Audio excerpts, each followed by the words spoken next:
नमस्कार, good morning, बहुत स्वागत है आपका। मैं हूं आपके साथ आयुषी नेगी और आप देख रहे हैं special report. Allahabad high court से हरी झंडी मिलने के बाद आज एएसआई की टीम ज्ञानवापी परिसर का दोबारा सर्वे शुरू करेगी। गुरुवार को इलाहाबाद हाई कोर्ट ने ज्ञानवापी परिसर के एएसआई सर्वे को मंजूरी दे दी, जिसके बाद आज सुबह 7 बजे से ज्ञानवापी परिसर में वजूखाने को छोड़कर सर्वे का काम शुरू हो जाएगा। इस दौरान 4 महिला वादियों के साथ 4 वकीलों को भी बुलाया गया है। सर्वे टीम में 51 सदस्य मौजूद रहेंगे। आपको बता दें कि ज्ञानवापी परिसर के एएसआई सर्वे के खिलाफ अंजुमन इंतजामिया मस्जिद कमेटी की याचिका को हाईकोर्ट ने खारिज कर दिया था। अंजुमन इंतजामिया कमेटी ने वाराणसी की जिला कोर्ट के 21 जुलाई के आदेश को हाईकोर्ट में चुनौती दी थी, लेकिन हाईकोर्ट ने सर्वे का आदेश देते हुए कहा कि एएसआई के इस आश्वासन पर अविश्वास करने का कोई कारण नहीं है कि ढांचा क्षतिग्रस्त नहीं होगा। लेकिन साथ ही हाईकोर्ट ने कहा है कि सर्वे के लिए किसी तरह की खुदाई नहीं की जानी चाहिए। तो ये बड़ा अपडेट, सुबह 7 बजे से एक बार फिर से सर्वे की शुरुआत होगी। और मोइन फिलहाल इस खबर पर और ज्यादा जानकारी देंगे। मोइन, सुबह 7 बजे से एक बार फिर से सर्वे की शुरुआत होने वाली है। क्या कुछ जानकारी, कितनी देर में जो टीम है वो पहुंचेगी या फिर पहुंच चुकी है, क्या तैयारी की गई है? देखिए, यहाँ पर खास तैयारियां की गई हैं। अभी जो सर्वे टीम है वो तो नहीं पहुंची है। उम्मीद ये जताई जा रही है कि आधे घंटे के बाद जो एएसआई की टीम है, जो एक्सपर्ट हैं, वो यहाँ पर पहुंचेंगे। गेट नंबर 4 से उनकी एंट्री होगी। जो विश्वनाथ जी का कॉरिडोर है उसके गेट नंबर 4 से एंट्री होगी। लेकिन जो सुरक्षा कर्मी हैं वो वहाँ पर मुस्तैदी के साथ डटे हुए हैं। जो वादी महिलाएं हैं या उनके जो वकील हैं वो देर के बाद पहुंचना शुरू हो जाएंगे। वो सर्वे टीम का हिस्सा रहेंगे। और हमारे पास जो जानकारी है उसके मुताबिक मुस्लिम पक्ष जो है वो इस बार भी सर्वे का बहिष्कार करेगा। जो सर्वे की प्रक्रिया होगी, कार्रवाई अभी 7 बजे से शुरू होगी, उसमें मुस्लिम पक्ष शामिल नहीं होगा। और जो जानकारी मिली है उसके मुताबिक जो सर्वे की कार्रवाई है वो जीपीआर टेक्निक से, यानी ग्राउंड रडार सिस्टम का जो तकनीक होती है उस तकनीक से जो है वो सर्वे किया जाएगा। इस तकनीक में किसी तरीके की खुदाई नहीं की जाती है और सिर्फ सैंपलिंग करके जो है वो पता लगा लिया जाता है कि जो जमीन के अंदर की जो मूर्ति है, पत्थर है, कोई पाइप है या जो भी चीज है उसकी क्या प्रकृति है, क्या एज है, कितनी समय से वो वहाँ पर रखी हुई है। तो उस तकनीक का इस्तेमाल किया जाएगा। और इसी तकनीक का इस्तेमाल अयोध्या का राम जन्मभूमि में जब सर्वे हुआ था, एएसआई ने सर्वे किया था, तो वहाँ भी इसी तकनीक का इस्तेमाल किया गया था। तो सुरक्षा के बेहद पुख्ता इंतजाम किए गए हैं। और अब से कुछ देर के बाद ठीक है, कुछ देर का इंतजार मोइन, उसके बाद जो सर्वे है उसकी शुरुआत हो जाएगी। आप बने रहिए हमारे साथ, आगे भी अपडेट आपसे लेते रहेंगे। तो सुबह 7 बजे का उस समय जब एएसआई की टीम सर्वे की शुरुआत करेगी। और जैसा कि मोइन जानकारी दे रहे थे कि सुरक्षा के पुख्ता इंतजाम किए गए हैं और साथ ही साथ आधे घंटे का समय है जब जो टीम है वो पहुंच सकती है। अब तक क्या कुछ हुआ है ज्ञानवापी परिसर में और आगे क्या होने वाला है, ये भी आपको जानकारी दे देते हैं। ग्राफिक्स के जरिए आपको समझाएंगे कि क्या कुछ हुआ है अब तक। देखिए, सर्वे की घड़ी आ गई है ज्ञानवापी की। आज ज्ञानवापी परिसर का एएसआई सर्वे होना है, जैसे कि आपको जानकारी दे रहे थे। सुबह 7 बजे से इसकी शुरुआत होगी। एएसआई सर्वे की टीम में 51 सदस्य मौजूद है। 51 सदस्य की टीम है जो एएसआई सर्वे में मौजूद है, जो कि सर्वे करेगी। 4 महिला वादियों के साथ 4 वकील भी इस दौरान मौजूद रहेंगे। तो 4 वकील हैं, 4 महिलाएं हैं जो कि साथ में रहेंगे। इसी के साथ साथ आपको बता दें कि वजूखाने को छोड़कर एएसआई का सर्वे होगा। जिस तरीके से आदेश दिए गए हैं कि वजूखाने को छोड़कर जो पूरा परिसर है ज्ञानवापी का, सिर्फ उसका सर्वे किया जाएगा। इलाहाबाद हाई कोर्ट ने सर्वे को मंजूरी दी है और उसके बाद आपने कल भी देखा था, मुस्लिम याचिका को खारिज कर दिया था, सर्वे को जारी रखने के आदेश दिए थे। एएसआई के आश्वासन पर हाई कोर्ट ने संतुष्टि जताई है। जो एएसआई ने आश्वासन दिया है कि किसी भी तरीके का नुकसान नहीं होगा ढांचे को और सर्वे के दौरान किसी तरह के खुदाई नहीं करने के आदेश भी हाई कोर्ट की तरफ से एएसआई को दिए गए हैं। जो आश्वासन दिया गया उसके बाद ये भी कहा गया है कि कोई नुकसान ढांचे को नहीं पहुंचना चाहिए। तो ये अब तक क्या कुछ हुआ है। अब सर्वे में क्या मिलेगा ये भी आपको जानकारी दे देते हैं। दोनों पक्षों के दावों पर पुख्ता सबूत, ये जो दोनों पक्ष हैं जो दावे कर रहे हैं उस पर पुख्ता सबूत मिलेंगे। वैज्ञानिक सबूत मामले को आगे लेकर जाएंगे। जो भी वैज्ञानिक सबूत मिलेंगे उसे आगे लेकर जाएगी टीम। एएसआई की रिपोर्ट का कोर्ट में हवाला दिया जाएगा। तो सर्वे से ये सब मिलने वाला है। एएसआई की जो रिपोर्ट है उसका कोर्ट में हवाला दिया जाएगा। पता चलेगा कि किसका दावा कितना मजबूत है। जो तमाम दोनों पक्ष दावा कर रहे हैं, इस सर्वे के बाद पता चलेगा कि दोनों पक्षों में से किसका दावा सबसे ज्यादा मजबूत है। इसी के साथ साथ क्या ज्ञानवापी में धार्मिक निशान है या नहीं, जो हिंदू पक्ष की तरफ से दावे किए जा रहे थे, वही इस सर्वे से पता चल पाएगा कि जो दावा किया जा रहा था हिंदू पक्ष की तरफ से वो कितना सही है। सर्वे के बाद ये पता चलेगा। अब देखिए दोपहर 12 बजे तक ही एएसआई का सर्वे चलेगा, क्योंकि जुमे की वजह से जल्द सर्वे को खत्म किया जाएगा। ज्ञानवापी परिसर में जुमे की नमाज अदा की जाएगी। बाकी दिन दोपहर 1 बजे तक सर्वे हो सकता है। आज का दिन, शुक्रवार का दिन जुमे की नमाज होती है और इसलिए ये जानकारी मिल रही है कि दोपहर 12 बजे तक ही एएसआई का सर्वे चलेगा, जो कि सुबह 7 बजे से शुरू होगा। ज्ञानवापी परिसर में जुमे की नमाज अदा की जाएगी, इसलिए 12 बजे तक ही जो सर्वे है वो किया जाएगा। और बाकी दिनों की अगर बात की जाए तो दोपहर 1 बजे तक ही सर्वे हो सकता है। मोइन लगातार हमारे साथ बने हुए हैं। मोइन, ये जानकारी मिल रही है कि 7 बजे से 12 बजे तक ही आज सर्वे हो पाएगा और बाकी दिन की अगर बात करें तो 1 बजे तक सर्वे होगा। देखिए, जो सर्वे का आदेश दिया गया तो उसमें साफ तौर पर कहा गया था कि जो ज्ञानवापी परिसर है वहां पर पूजा की जाती है, इबादत की जा रही है, यानी नमाज अदा करता है जो मुस्लिम पक्ष है, तो उनकी जो पूजा है उसमें किसी तरीके का व्यवधान नहीं होना चाहिए। दोपहर की नमाज होती है, उसके बाद शाम की नमाज होती है और यही वजह है कि जो सर्वे का टाइम है वो बहुत सुबह से रखा गया है 7 बजे से, क्योंकि आज जुमे का दिन है। जुमे की नमाज में ज्यादा संख्या में नमाजी इकट्ठा होते हैं। जो मस्जिद है उसकी जो कैपेसिटी है तकरीबन 700 से 800 लोगों, इतनी संख्या में दोपहर 12:30 बजे से जो नमाजी है वो समय इसलिए कम रखा गया है, जुमे की नमाज है। बहुत धन्यवाद मोइन आपका तमाम जानकारी देने के लिए। तो मोइन ये जानकारी दे रहे थे समय को लेकर। अब देखिए, इसी से जुड़ी एक और बड़ी खबर आपको बता दें। एएसआई सर्वे का विरोध करेगा मुस्लिम पक्ष। मस्जिद कमेटी के पदाधिकारी सर्वे में शामिल नहीं होंगे। मुस्लिम पक्ष के वकील भी सर्वे से दूर रहने की उन्होंने बात कही है। सर्वे के वक्त सिर्फ पेश होंगे इमाम, कर्मचारी ही मौजूद रहेंगे। ये बड़ी जानकारी मिल रही है, बड़ा अपडेट मिल रहा है। 7 बजे से सर्वे शुरू होगा और मुस्लिम पक्ष इसका विरोध करने वाला है। मस्जिद कमेटी के जो पदाधिकारी हैं वो सर्वे में शामिल नहीं होंगे, ये जानकारी मिल रही है। और जो मुस्लिम पक्ष के वकील हैं उन्होंने भी सर्वे से दूरी बना ली है, सर्वे से वो भी दूर रहेंगे। सर्वे के वक्त सिर्फ जो पेश इमाम थे, जो कर्मचारी थे, वो ही मौजूद रहने वाले हैं। अब देखिए, एएसआई सर्वे की सबसे बड़ी बात क्या है, जीपीआर तकनीक से सर्वे होगा। जीपीआर यानी कि ग्राउंड पेनिट्रेटिंग रडार तकनीक। जीपीआर में किसी तरह की कोई खुदाई नहीं की जाती है। इलेक्ट्रोमैग्नेटिक रेडिएशन सिग्नल के जरिए ये पड़ताल होती है। जो तमाम बातें कही जा रही थी कि ढांचे को नुकसान पहुंचेगा, लेकिन ये कहा गया है कि जीपीआर तकनीक से जो सर्वे है वो किया जाएगा। जीपीआर में किसी तरह की कोई खुदाई नहीं की जाती है। ये भी एएसआई की तरफ से कहा गया था। इलेक्ट्रोमैग्नेटिक रेडिएशन सिग्नल के जरिए पड़ताल इसमें की जाती है। जीपीआर तकनीक से सर्वे किया जाएगा ज्ञानवापी परिसर का।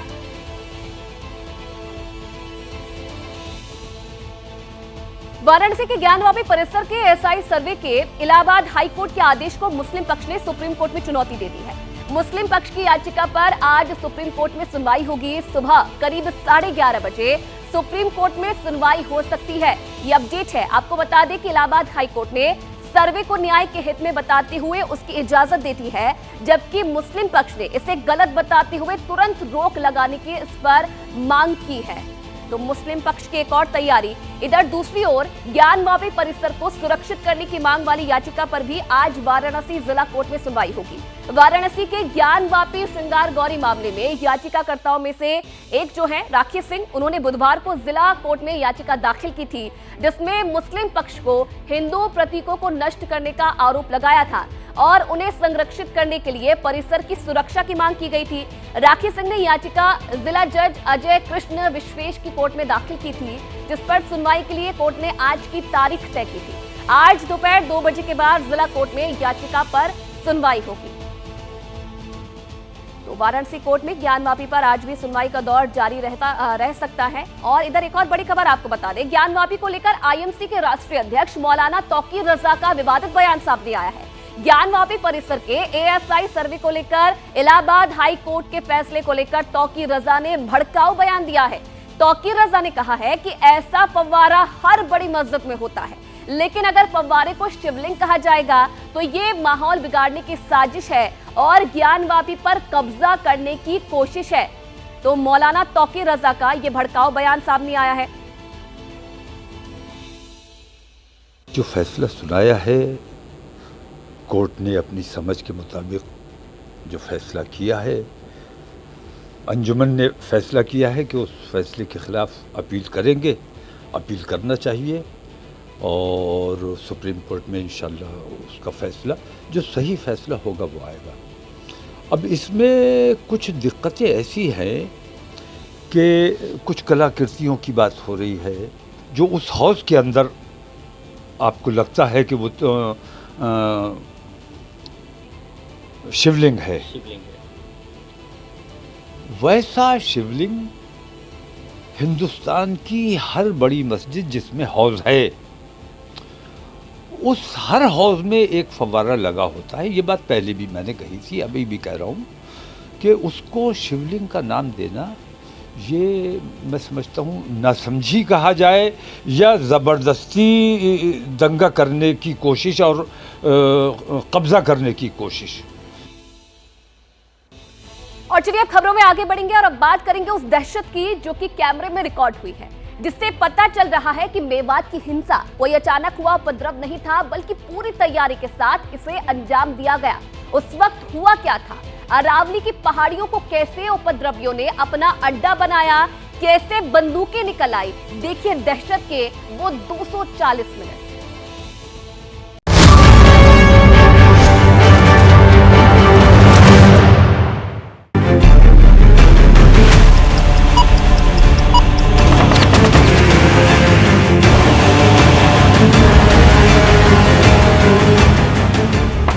वो 240 मिनट जब अरावली की पहाड़ियों में बंदूकें गरज रही थी। वो 240 मिनट जब अरावली हिल्स गोलियों की तड़तड़ाहट से थर्रा गई।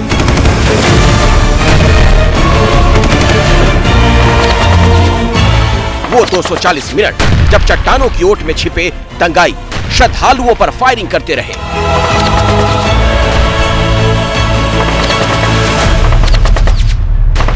वो 240 मिनट जब 5000 श्रद्धालुओं की जान पर खतरा मंडरा रहा था। अपना सामान यही मार देंगे गोली। ये पुलिस कर क्या रही है? पुलिस का क्लियर करा दिया। आखिर उस दिन नूह में अरावली की पहाड़ियों में क्या हुआ था?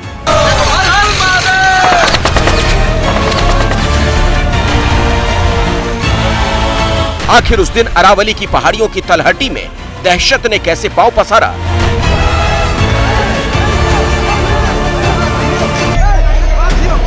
आपको दिखाने जा रहे हैं उन 240 मिनट के हॉरर की वीडियो गवाही। उस खतरनाक ऑपरेशन की आंखों देखी जब बरसते बारूद के बीच इंसानी जान बचाने की जद्दोजहद हुई।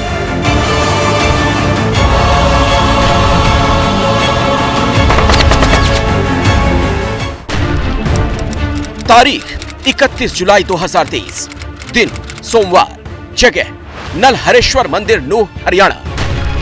अरावली की पहाड़ियों की गोद में नलहर में स्थित मशहूर शिव मंदिर, जो कि 3 तरफ से पहाड़ियों से घिरा हुआ है। यहाँ पहुँचने और यहाँ से निकलने का सिर्फ एक ही रास्ता है। सावन महीने के सोमवार का दिन होने की वजह से उस दिन नलहरेश्वर मंदिर में श्रद्धालुओं की तादाद बाकी दिनों के मुकाबले काफी ज्यादा थी। नूह के नलहरेश्वर मंदिर के बाहर जो इकलौती सड़क है, उसके दोनों तरफ उस दिन बड़ी संख्या में गाड़ियां खड़ी थी। तारीख 31 जुलाई 2023, जगह नलहरेश्वर मंदिर, नूह, हरियाणा। वक्त दोपहर करीब 3 बजे। उस दिन विश्व हिंदू परिषद और बजरंग दल की ब्रज मंडल यात्रा शुरू होने वाली थी। उस यात्रा में शामिल लोग पहले नूह में नलहर के इसी नलहरेश्वर शिव मंदिर में जलाभिषेक करने पहुँचे। तब मंदिर में मौजूद लोगों में से किसी को भी अंदाजा नहीं था कि अगले पल क्या होने वाला है। मंदिर से निकलकर ब्रजमंडल यात्रा अभी करीब 500 मीटर ही चली होगी कि अचानक अरावली पहाड़ियों के ऊपर से फायरिंग शुरू हो गई। अरावली की पहाड़ियों से अचानक हुई फायरिंग से मंदिर परिसर और उसके आसपास कोहरा मच गया।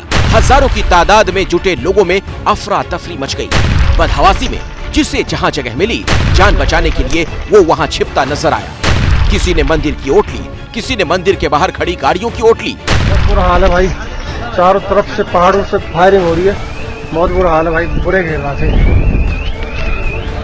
ये अपनी टीम नोएडा की रहने वाली गीता गुर्जर भी उस दिन नूह में शिव मंदिर में मौजूद थी। उन्होंने उस दिन की हिंसा अपनी आंखों से देखी है।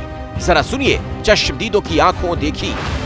शोभा यात्रा पर टारगेट कर रहे हैं, ऐसा कुछ नहीं है। जो पर्सनल लोग गए थे उनको भी टारगेट किया। जो ऊपर से पहाड़ियों से उल्टी दिशा में हमारे पर सर से कान से गोलियां हमारे खुद जा रही है। कितने लोग उस दौरान वहाँ पर फंसे रहे होंगे?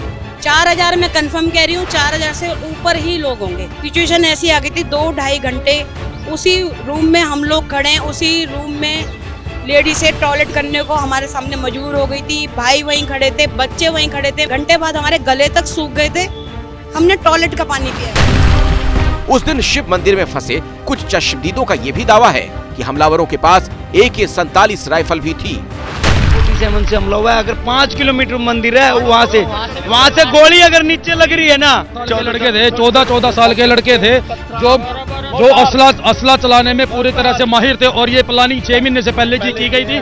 प्रशासन, पुलिस प्रशासन पूरी तरह से सोया हुआ था। चश्मदीदों के मुताबिक तब ऐसा लग रहा था मानो कोई आतंकी हमला हुआ हो।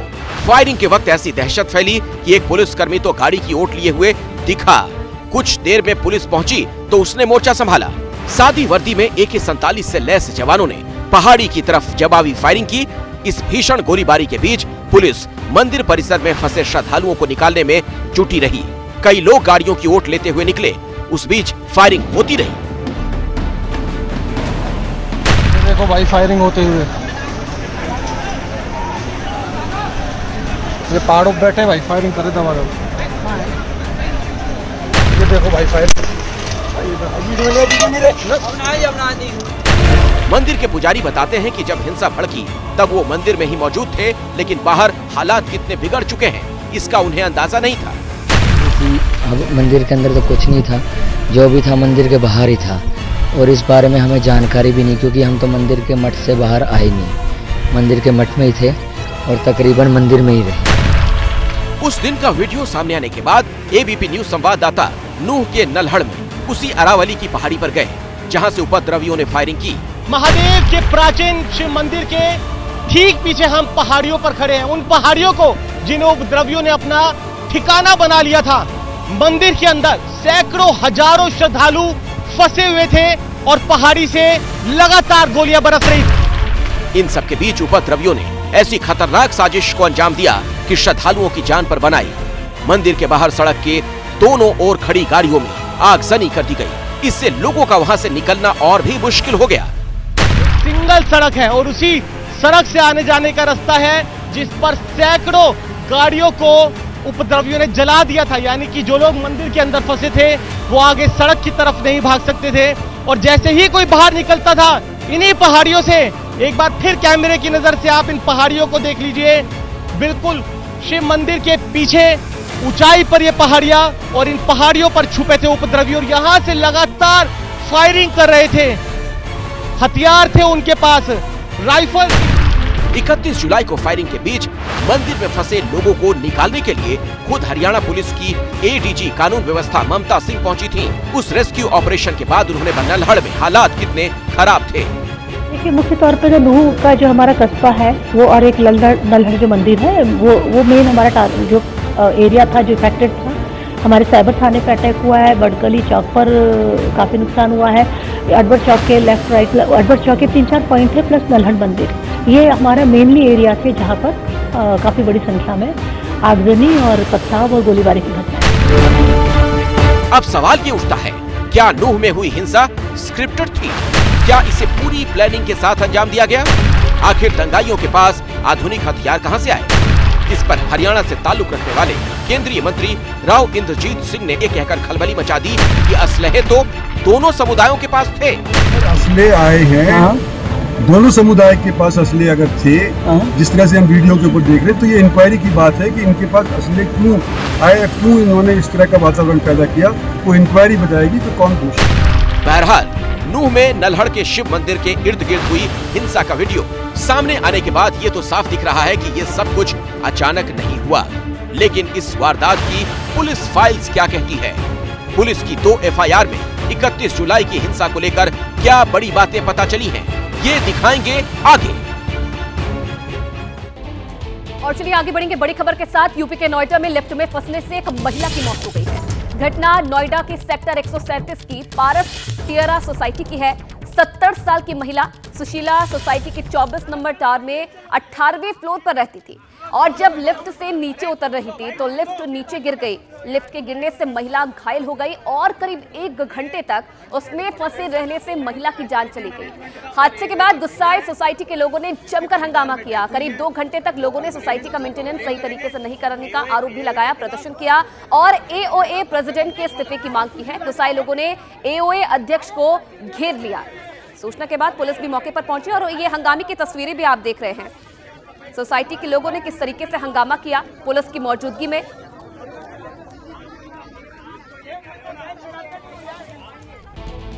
और चलिए अब बात करेंगे हरियाणा में साइलेंट शुक्रवार की। आज जुमे की नमाज होनी है।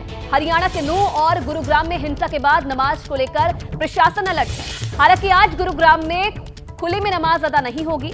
नूह, सोहना और गुरुग्राम में हुई हिंसा के बाद मुस्लिम समुदाय ने फैसला लिया है कि आज सार्वजनिक स्थानों पर और मस्जिदों में नमाज अदा नहीं की जाएगी। गुरुग्राम में जमीयत उलेमा के अध्यक्ष मुफ्ती सलीम कासमी ने वीडियो जारी किया है और मुस्लिम समुदाय के लोगों से घरों में नमाज अदा करने की अपील की है। साथ ही सभी लोगों से शांति बनाए रखने को भी कहा गया है। हालांकि जुमे की नमाज को लेकर हरियाणा में विशेष इंतजाम किए गए हैं। शहर के हालात को सामने रखते हुए एक अहम फैसला लिया जाना जरूरी है। इस तरह से लॉकडाउन के अंदर घरों में नमाजों का एहतमाम किया गया था। मस्जिद में सिर्फ मस्जिद के लोगों ने, इमाम और मुअज्जिनीन ने 4-5 लोगों ने नमाज अदा करी थी। उसी तरह से मस्जिद में नमाज का एहतमाम करें कि बाहर से कोई भी आदमी जुमे की नमाज पढ़ने के लिए मस्जिद में हरगिज न आए और खुली जगहों पर, चाहे वो परमिशन की हो या वैसे खुली जगहों पर कहीं नमाज होती रही हो गुड़गांव के अंदर, तो वहां पर बिल्कुल भी नमाज का कोई एहतमाम नहीं किया जाएगा। तो हमने आपको हरियाणा में हुई हिंसा के हथियार दिखाए थे। हमने दिखाया था कि कैसे हिंसा वाले दिन पहले से ही भड़काऊ बयान दिए जा रहे थे। आग में घी डालने का काम किया जा रहा था, लेकिन खट्टर सरकार के कान में रुई डालकर सोई हुई थी।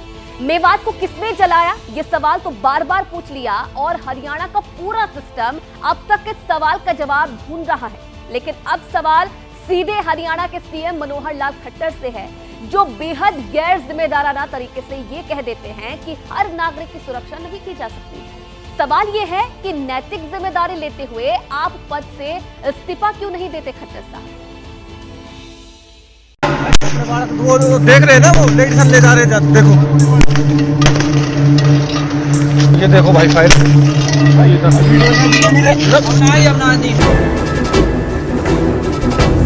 आप कहीं भी चले जाइए, दुनिया में किसी भी देश में चले जाइए, हर व्यक्ति की सुरक्षा पुलिस के द्वारा करना संभव नहीं होता। हर व्यक्ति की सुरक्षा पुलिस के द्वारा करना संभव नहीं होता।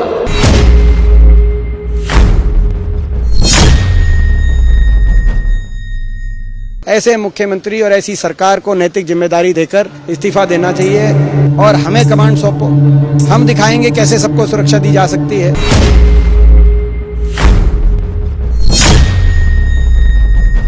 बर्खास्त कर देना चाहिए हरियाणा की सरकार। आपने हमारे उस प्रदेश का बट्टा बिठा दिया जिस प्रदेश का नाम बहुत बड़ा था।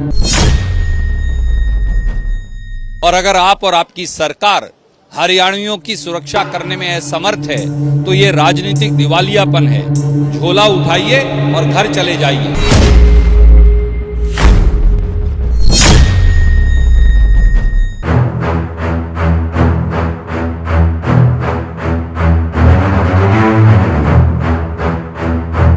हरियाणा के मुख्यमंत्री हैं मनोहर लाल खट्टर, यानी प्रदेश के मुखिया, यानी पूरे राज्य का दारोमदार जिनके कंधे पर है।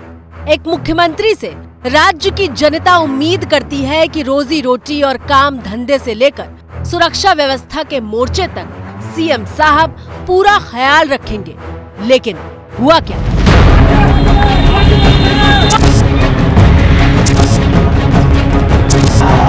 सारे लोग आ गए। आदमी जिंदा मर जाए जब आए कोई एसपी, आदमी जिंदा मर जाए जब आए कोई एसपी। सीएम खट्टर के राज में हरियाणा का नूह हिंसा की आग में धधक उठा। नूह से लेकर गुरुग्राम तक आग की लपटें जरूर अब राख बनकर ठंडी पड़ चुकी हैं, लेकिन हिंसा ने जो घाव दिए हैं वो शायद ही भर पाएंगे।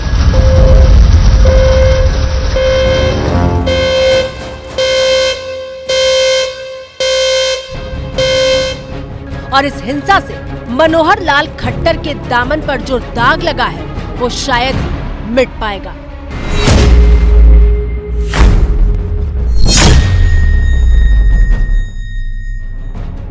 तमाम विरोधी पार्टियां एक सुर में अब सीएम खट्टर का इस्तीफा मांग रही हैं। ऐसे मुख्यमंत्री और ऐसी सरकार को नैतिक जिम्मेदारी देकर इस्तीफा देना चाहिए, बर्खास्त कर देना चाहिए। झोला उठाइए और घर चले जाइए। खट्टर से इस्तीफा मांगा जा रहा है क्योंकि वो चूक गए हैं, और ये चूक किसी एक मोर्चे पर नहीं बल्कि कई मोर्चों पर हुई है। एक के बाद एक कई किरदार मेवात में हिंसा की जमीन तैयार करने में शामिल रहे, लेकिन खट्टर सरकार सोई रही। सीएम खट्टर की पहली चूक के तौर पर सामने आता है मोनू मानेसर का नाम। बड़ी खुशी के साथ बताया जा रहा है 31/7/2023 दिन सोमवार को मेवात ब्रज मंडल यात्रा है। सभी भाई बढ़ चढ़कर हिस्सा ले और बढ़ चढ़कर मेवात के सभी मंदिरों में जाएं। मानेसर का रहने वाला मोनू बजरंग दल से जुड़ा हुआ है और खुद को गोरक्षक बताता है। मोनू मानेसर ने भारी संख्या में मेवात के नल्हड़ मंदिर पहुंचकर जलाभिषेक करने की अपील की थी। मोनू ने कहा था कि वो खुद भी आएगा। हम खुद यात्रा में शामिल रहेंगे और हमारी पूरी टीम वो यात्रा में शामिल रहेगी। मोनू मानेसर के इस वीडियो के बाद ही मेवात के माहौल में तनाव बढ़ने लगा था, क्योंकि मेवात में एक धर्म विशेष के लोग नहीं चाहते थे कि मोनू मेवात की जमीन पर कदम रखे। आपको बता दें कि मोनू मानेसर वही शख्स है जो राजस्थान में वांटेड है, जिस पर जुनैद और नासिर की हत्या का आरोप है। हरियाणा के माननीय मुख्यमंत्री मनोहर लाल खट्टर की दूसरी चूक के तौर पर सामने आता है एहसान मेवाती पाकिस्तानी का नाम। भाइयों, जो मोनू मानेसर ने मेवात में यात्रा लेके आ रोए, कसम खुदा की यकीन करोगा, मारो या मरो, सही है ना।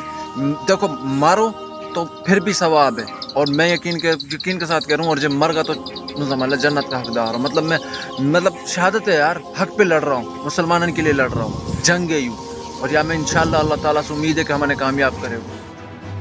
पहले मोनू मानेसर का वीडियो सामने आया, उसके बाद एहसान मेवाती ने जहर उगलने वाले बयान जारी किए और भीड़ से हिंसा करने की अपील की। जैसे आवा ना, सही है, जिनकी तोड़ फोड़ कर दो। और हिंदू से तो मैं कहना चाहूंगा कि मेरे भाइयों, जो धर्म के रखवाले हो ना, तो धर्म की रखवाली करो। अपने मुसलमानों को या म्यों को या मेवात वालों को ना छेड़ो, तो तुम्हारी और तुम्हें पता भी नहीं चलेगा, तुम्हारी इतनी बड़ी औकात नहीं है। सोशल मीडिया पर मौजूद ये वीडियो मेवात की फिजाओं में नफरत का बारूद भरने का काम कर रहा था, और खट्टर सरकार का पूरा सिस्टम न जाने कौन सी नींद में सोया हुआ था।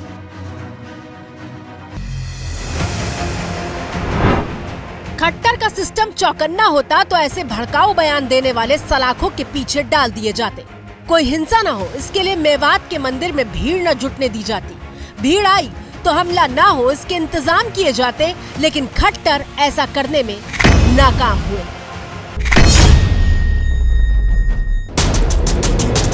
आपकी स्क्रीन पर मौजूद इस शख्स का नाम है बिट्टू बजरंगी, और ये खट्टर सरकार की तीसरी चूक का नाम है।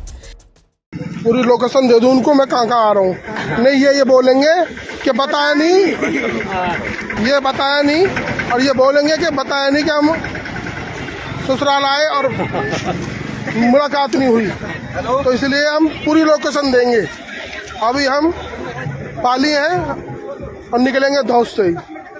फूल माला तैयार रखना, कोई दिक्कत नहीं है। जी जा रहे तुम्हारे? हाँ बिल्कुल, क्योंकि ये बोलते हैं ना कि बताना नहीं, निकल गए जी, बताया नहीं, पूछा नहीं। ये सारे मुलाकात करने के लिए 150 गाड़ियाँ फुल सिस्टम। मैं आपका भाई मोनू मानेसर बजरंग दल प्रांत। पहले मोनू मानेसर ने मेवात आने की अपील की, उसके बाद एहसान मेवाती ने मोनू मानेसर गैंग के खिलाफ भड़काऊ बयान देकर हिंसा की जमीन तैयार की और इन सब के बीच में बिट्टू बजरंगी जैसे लोगों ने आग में घी डालने का काम किया। लेकिन खट्टर सरकार का खुफिया सिस्टम, उनका नेटवर्क किसी को भनक नहीं लगी, सब सोए रहे। और जब हिंसा हो गई तो हरियाणा के माननीय गृह मंत्री अनिल विज देश को ये बताने आ गए कि साजिश हुई है। कदर हथियार लहराए गए हैं, जिस तरफ गोलियां चलाई गई हैं, ये अकस्मात हुआ नजर नहीं आता। वहाँ पर दोनों कम्युनिटीज प्यार से रहती हैं। ये तो किसी न किसी ने इंजीनियरिंग की है या इसको मास्टरमाइंड किया है, जो देश की, प्रदेश की और देश की शांति को भंग कर रहा था। भाई वाह, हरियाणा सरकार को साजिश रचे जाने का पता तब चला जब पूरे देश को चल चुका था। खट्टर की चौथी चूक का नाम है कांग्रेस विधायक मामन खान, जो विधानसभा के भीतर खड़े होकर मोनू मानेसर को प्याज की तरह छीलने की बात कर रहे थे। क्या डराना चाहता है मेवातियों को कि मैं इतना बड़ा आदमी हूँ? अब के मंत्री याद रखना, ये मेवात गए, इसकी प्याज सी ना फोड़ी तो मेवात भी हमसे कौन कहेगा? इसने बहुत आतंक उठा लिया मेवात में।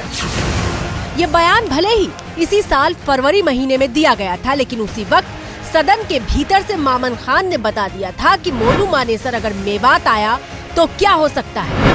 बावजूद इसके खट्टर सरकार हाथ पर हाथ धरे बैठी रही।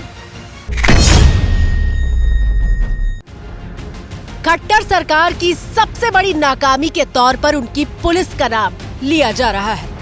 मेवात में हुई हिंसा के दौरान किस तरह की तस्वीरें सामने आई हैं, पहले आप वो देखिए।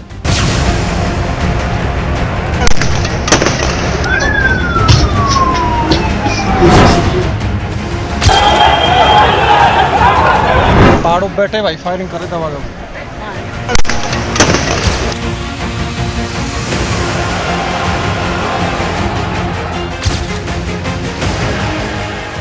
पूरे हिंदुस्तान ने हरियाणा पुलिस को हमले के दौरान भागते हुए देखा, बचते हुए देखा, हरियाणा पुलिस को बेचारा बनते हुए देखा, लेकिन ये हरियाणा पुलिस की हकीकत नहीं है।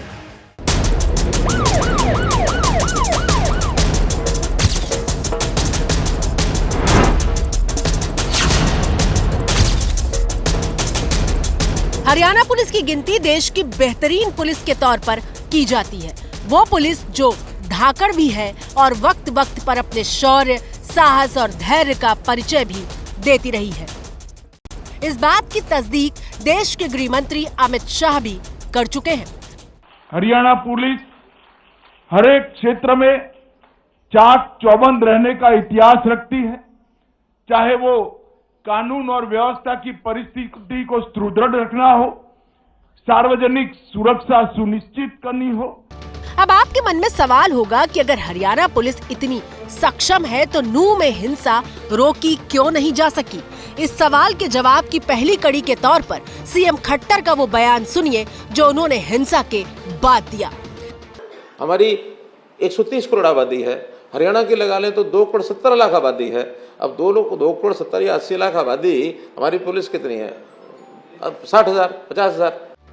हिंसा के बाद सीएम खट्टर आबादी और पुलिस की संख्या का अनुपात समझा रहे हैं। दरअसल खट्टर के राज में हरियाणा की कानून व्यवस्था चरमरा चुकी है। कितनी चरमराई है उसके लिए जरा कुछ आंकड़ों पर गौर कीजिए। गृह मंत्रालय के मुताबिक 2014 में हरियाणा में सांप्रदायिक हिंसा की 4 घटनाएं हुई थी, जो पूरे देश में हुई सांप्रदायिक घटनाओं का सिर्फ 1% थी। 2015 में 3 घटनाएं हुई, 2016 में 2 और 2017 में 4 घटनाएं हुई, लेकिन साल 2018 में सांप्रदायिक हिंसा की 45 घटनाएं हुई, जो पूरे देश में हुए दंगों का करीब 9% थी। 2019 में सांप्रदायिक हिंसा की 50 घटनाएं हुई, 2020 में 51 और 2021 में हरियाणा में सांप्रदायिक हिंसा के करीब 40 मामले सामने आए। उत्तर प्रदेश के फिरोजाबाद में बदमाशों के बुलंद हौसले देखने को मिल रहे हैं। बदमाशों ने एक सब इंस्पेक्टर की गोली मारकर हत्या कर दी। एसआई का नाम दिलीप मिश्रा बताया जा रहा है, जो अनाउट थाने में तैनात थे। दिनेश मिश्रा एक केस के विवेचना करके लौट रहे थे। इसी दौरान घात लगाकर अज्ञात हमलावरों ने एसआई को गोली मार दी। गंभीर हालत में उन्हें सरकारी ट्रॉमा सेंटर पहुंचाया गया, जहां इलाज के दौरान उनकी मौत हो गई। पुलिस ने इस मामले में एसओजी का गठन कर दिया है और आरोपियों की तलाश शुरू कर दी है। लेकिन इस घटना से आप अंदाजा लगा सकते हैं कि किस तरीके से उत्तर प्रदेश में बदमाशों के हौसले बुलंद हैं। विवेचना से लौट रहे एसआई को गोली मारी, इलाज के दौरान एसआई ने दम तोड़ दिया, उनकी मौत हो गई है। हालांकि इस पूरे मामले में पुलिस ने एसओजी का गठन किया है और आरोपियों की तलाश भी शुरू कर दी है। यूपी के फिरोजाबाद का ये पूरा मामला है। दिनेश मिश्रा बताया जा रहा है एसआई का नाम, जो कि किसी केस की विवेचना करके जब वापस लौट रहे थे, इसी दौरान घात लगाकर बदमाश बैठे थे और जब मौके पर वो पहुंचे तो उनको गोली मार दी। इलाज के लिए जब ट्रॉमा सेंटर ले जाया गया तो वहां उनकी मौत हो गई है। आराव थाने में तैनात थे एसआई दिलीप मिश्रा, जिनकी मौत हो गई है। सूचना प्राप्त हुई कि सब इंस्पेक्टर दिनेश कुमार मिश्रा, जो थाना आराव में पोस्टेड है, वो एक विवेचना डाउरी एंट्री करके चंद्रपुर गांव से वापस लौट रहे थे। उनके साथ में एक प्राइवेट व्यक्ति था मोटरसाइकिल पे, जिसमें बताया जा रहा है कि वो मोटरसाइकिल चला रहे थे।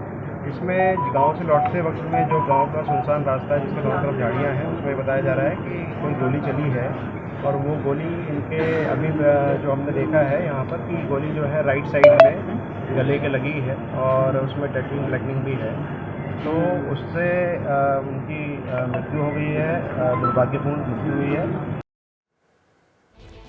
इधर बिहार के बक्सर में गश्त पर निकली पुलिस टीम पर ग्रामीणों ने हमला कर दिया। इस हमले में एक थानेदार समेत कई पुलिसकर्मी घायल हुए हैं। घायल सोनबरसा ओपी थाना इलाके के मऊडीहा गांव का है। बताया जा रहा है कि सोनबरसा ओपी थाना प्रभारी गश्त पर जा रहे थे। इसी दौरान कुछ लोग पुलिस को देखकर भागने लगे। इस दौरान मौके पर आरोपियों की बाइक को सत्यापन के लिए पुलिस ने अपने कब्जे में ले रही थी, जिसके बाद पुलिस पर ग्रामीणों ने हमला बोल दिया। हमले में सोनबरसा ओपी थाने के थानेदार को गंभीर चोट आई है। पुलिसकर्मियों पर हमले की खबर सुनकर पुलिस के आला अधिकारी अस्पताल पहुंचे और घायलों का हालचाल जाना है। साथ ही ग्रामीण इलाकों में आरोपियों की धरपकड़ के लिए छापेमारी की जा रही है। तो सोनबरसा ओपी थाना इलाके की एक घटना, जहां थानेदार समेत कई पुलिसकर्मी घायल हो गए। हमलावरों की तलाश में पुलिस अब छापेमारी कर रही है। बताया जा रहा है कि गश्त पर पुलिस निकली थी और तभी जो ग्रामीण थे उन्होंने पुलिसकर्मियों पर हमला कर दिया, जिसमें कई जो पुलिसकर्मी हैं वो घायल बताए जा रहे हैं। घायलों का हालचाल जानने के लिए जो अधिकारी हैं वो भी अस्पताल पहुंचे हैं और अब जो ग्रामीण इलाके हैं उनमें आरोपियों की धरपकड़ के लिए छापेमारी की जा रही है। बिहार के बक्सर का ये पूरा मामला है, जहां पर पुलिस पर हमला हुआ। सोनबरसा ओपी थाना इलाके की एक घटना है। मैं सोनबरसा ओपी प्रभारी थे, ये गश्ती में जा रहे थे तो इनको देख के कुछ लोग वहाँ बैठे हुए थे, वो भागे। वहाँ मोटरसाइकिल छूटी थी उन लोग की, तो ये कोशिश इनके द्वारा की गई थी मोटरसाइकिल उसका लेके थाने पे उसका सत्यापन करेंगे। इस दौरान लोगों ने हमला कर दिया और थाना प्रभारी जो है तो थाना अध्यक्ष ओपी अध्यक्ष, उनको चोटें आई हैं और एक कांस्टेबल है उनको चोटें आई हैं। बड़ी कार्रवाई होगी, उसमें निर्देश यही है। ठीक है, सिमरी में तो ऐसी कोई घटना नहीं हुई थी, यहाँ पे चोट आ गई है और कड़ी कार्रवाई होगी इसमें। इधर मध्य प्रदेश में लगातार बारिश से नदी नाले उफान पर हैं और लोग अपनी जान को जोखिम में डालने से बाज नहीं आ रहे।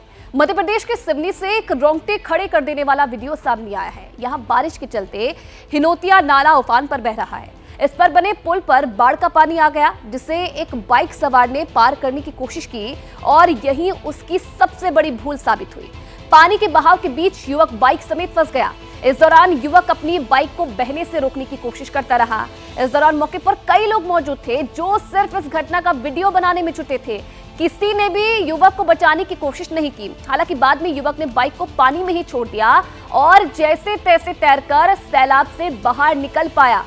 मध्य प्रदेश में लगातार बारिश हो रही है और बारिश के चलते नदी नाले अपनी उफान पर हैं और इन नदी नालों को पार करके लोग किस तरीके से अपनी जान जोखिम में डाल रहे हैं, ये वीडियो से आप समझ सकते हैं। आप देखिए कैसे उफनते नाले को पार करते हुए ये युवक अपनी मोटरसाइकिल समेत बीच रास्ते में फंस गया।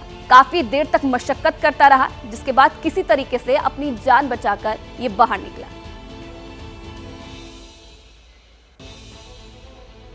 वहीं यूपी के नोएडा में लिफ्ट में फंसने से एक महिला की मौत हो गई। घटना नोएडा के सेक्टर 137 की पारस टियरा सोसाइटी की है। 70 साल की महिला सुशीला सोसाइटी के 24 नंबर टावर में 18वें फ्लोर पर रहती थी। जब लिफ्ट से वे नीचे उतर रही थी तो लिफ्ट नीचे गिर गई। लिफ्ट के गिरने से महिला घायल हो गई और करीब 1 घंटे तक उसमें फंसे रहने से महिला की जान चली गई। हादसे के बाद जो गुस्साए सोसाइटी के लोग थे, उन्होंने जमकर हंगामा किया। करीब 2 घंटे तक लोगों ने सोसाइटी का मेंटेनेंस सही तरीके से नहीं कराने का आरोप भी लगाया, प्रदर्शन किया और एओए प्रेसिडेंट के इस्तीफे की मांग की है। गुस्साए लोगों ने एओए अध्यक्ष को घेर लिया। हंगामे की सूचना पाकर पुलिस भी मौके पर पहुंची। फिलहाल मौजूद है नोएडा के सेक्टर 137 में पारस टिएरा सोसाइटी है और यहाँ पर आप देख पाएंगे मेरे आसपास काफ़ी ज़्यादा भीड़ नज़र आ रही है। ऐसा इसलिए है क्योंकि अब से कुछ देर पहले यहाँ पर लिफ्ट में एक महिला फंस जाती है और जिसके चलते उसकी 75 साल की जो महिला, जो जानकारी मिली है, 75 साल की महिला की मौत हो जाती है। जिसके बाद यहाँ पर जो सोसाइटी के लोग हैं वो काफ़ी ज़्यादा आक्रोशित हैं। पुलिस प्रशासन भी यहाँ पर पहुँचा हुआ है, समझाने बुझाने का जो काम है वो चल रहा है। लेकिन बड़ा सवाल अभी भी बना हुआ है, क्या लिफ्ट की मेंटेनेंस नहीं होती थी जिसके चलते ये बड़ा हादसा हुआ जिसमें एक महिला फंस गई और उसकी जान चली गई। और यहाँ पर आप देख सकते हैं किस तरह से जो पुलिस वाले लोग हैं वो यहाँ पर समझाने बुझाने की जो कोशिश है वो चल रही है। लेकिन कुछ लोग यहाँ पर हैं जो सोसाइटी के रहने वाले हैं, उनसे हम बात करेंगे कि हादसा ये पूरा कैसे हुआ। जी, आपका भैया नाम क्या है? मेरा नाम विनायक है सर और मैं यहाँ पे 3 साल से रह रहा हूँ। तो आपको मैं बताऊँ, एक तो यहाँ पे ये स्टूडियो टावर है, 28 फ्लोर हैं इस लिफ्ट में। आप ये देखो कि ये मेंटेनेंस के नाम पे 3,500 हज़ार रुपये हर महीना लेते हैं हमसे। टावर का अलग अलग है, अगर एक शीशा भी टूट जाता है या पार्क में कुछ जरा सी दिक्कत हो जाए उसकी बैचलर सिक्योरिटी 10-10 हज़ार रुपये ये लेते हैं। आप ये बताओ हमारी सिक्योरिटी कौन लेगा? अब आज क्या हुआ? क्या हादसा? आज 27वें फ्लोर से लिफ्ट सीधा नीचे आके गिरी है। एक बुजुर्ग महिला की डेथ हो गई है। कौन लेता है इसकी जिम्मेदारी? फैसिलिटी लेती है? आप ये बताओ, बैचलर को ये फ्लैट देने में 25,000 से कम का रेंट नहीं है, लेकिन इनकी जिम्मेदारी क्या है? ये क्या करेंगे अब उस चीज के? जैसे ये घटना हुई, क्या लगता है किसी गलती है? क्या मेंटेनेंस यहाँ पे नहीं होता है लिफ्ट का? नहीं हो रहा। पिछले 2 महीने से जब से हमारी एओए ने लिया है, लोगों ने बार बार कंप्लेंट की है, इनको कोई होश नहीं है। इनको बार बार बोला गया है कि कंप्लेंट को ध्यान दे। इनकी टीम बिल्कुल इनकम्पिटेंट है, टीम को कुछ नहीं आता जाता। लोग लोकल बुलाए जाते हैं, कंपनी, लिफ्ट वाली कंपनी को कभी नहीं बुलाया जाता। और इनको बार बार फोन पे इत्तला की गई, मैसेज में, मेल में, ये कभी मिलते ही नहीं थे। 16,000 लोग रहते हैं, 4,000 फ्लैट्स हैं यहाँ पे। आप खुद सोच सकते हैं, एक शहर से भी ज्यादा बड़ी पॉपुलेशन है और हमारी हालत देखिए आज क्या है। पत्रकारिता कोई इमोशन नहीं है, ना अपना कोई ज्ञान देना है और ना कोई विचार थोपना है। पत्रकारिता क्या है? पत्रकारिता का मतलब है सही जानकारी इकट्ठा करना और तथ्य बताना। पत्रकारिता आज जितने महत्वपूर्ण दौर में है, शायद पहले नहीं थी। इस दौर से निकलने के लिए सिर्फ सच दिखाने की जरूरत है, वो सच जो आपके हित को आगे रखे। इसलिए अब रात 9 बजे प्राइम टाइम नहीं होगा, ये आपका टाइम है। जगविंदर पटियाल के साथ देखिए पब्लिक इंटरेस्ट 17 जुलाई से सोमवार से शुक्रवार रात 9 बजे सिर्फ एबीपी न्यूज पर। एबीपी न्यूज आपको रखे आगे।